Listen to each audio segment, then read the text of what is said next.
كل سنة وانتم طيبين. موجودين النهاردة في حديقة ابن سندر. حديقة اسمها ابن سندر، دي قريبة من ميدان روكسي وقريبة من حمامات القبة، مترو حمامات القبة، دي أقرب محطة مترو. وطبعا أول ما تخش هنا دخولها ب5 جنيه، يعني عارف إن في ناس كتير تقول في حاجة النهاردة ب5 جنيه، بقول لك في حاجة ب5 جنيه.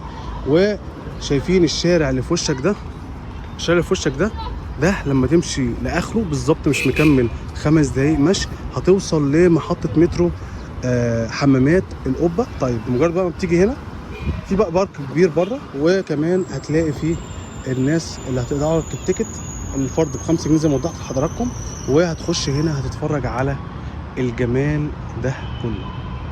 طيب ايه بقى الحديقه دي وايه قصتها؟ الحديقه دي طول عمرها ب10 جنيه، تمام.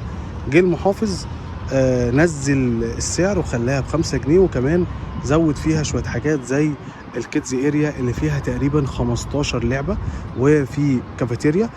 بصراحه الكافيتيريا انا شايفها افضل من اماكن كتير زي حديقه النهر بصراحه، اللي انا شخصيا طبعا فيها باسكت اهو، باسكت تمام، وفيها اماكن مجانيه تقدر انت تيجي هنا وتقعد، واماكن للنجيله، شم النسيم بقى، اعياد، الكلام ده كله تقدر تفرش على النجيله.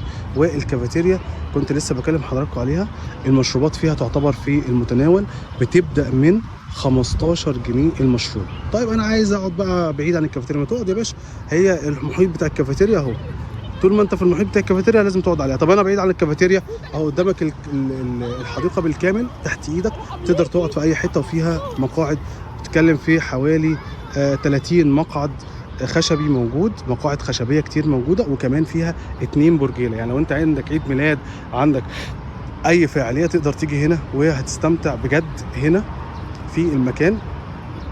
طبعا البرجيله هحاول ان انا اقرب لك، طبعا فيها برده كمان مسارات كتير للمشي، يعني الناس بقى اللي هي بقى بتحب يعني تمشي. هي طبعا هي الحديقه تعتبر مساحه متوسطه، مش كبيره قوي ولا صغيره قوي، بس اهو ادي برجيله هناك، وكمان برجيله الناحيه الثانيه، هحاول اهو زوم اهو، دي برجيله، يعني لو انت حابب اهي، بص اهو اهي برجيله الناحيه الثانيه.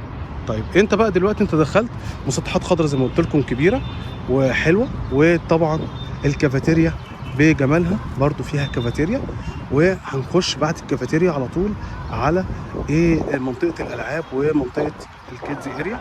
الاسعار فيها تعتبر برضو مناسبه قوي، احنا بنتكلم في 15 لعبه باسعار مناسبه، بمعنى الاسعار بتبدا من 10 جنيه لحد 20 جنيه، ده اقصى لعبه تقدر تلعبها. طب هم كام لعبه؟ تقريبا احنا بنتكلم في 15 لعبه موجوده هنا، والعاب كلها تعتبر مناسبه للجميع. تعالوا كده نتفرج على المكان بشكل اكبر. طبعا الدنيا دي بالليل بتبقى مختلفه تماما، هحاول برضو كده اصور لكم كده واجيب لكم حاجات لقطات للمكان بالليل بيبقى عامل ازاي. بصوا ادي هي الشلال، لعبه الشلال ب10 جنيه، الالعاب دي ب10 جنيه، 15 بيت الكور ب10. شايفين حضراتكم اهو العاب كتير قوي اهو، شايفين حضراتكم. تعالوا دي اللعبه دي ب10 جنيه، وفيها كمان ترومبلين ب10 جنيه. ازيك يا نوران، عامله ايه؟ منوره. حضراتكم اكيد شايفين، وفي طبعا اللي هي حلاوه الشعر، وفي فشار، وفي كل اللي انت عايزه. تعالوا برضو نبص على الترامبولين، دي من الالعاب اللي انا كنت بحبها زمان وانا كنت طفل، فتلاقيني دايما ببقى مرتبط بيها. تعالوا كده نبص عليها،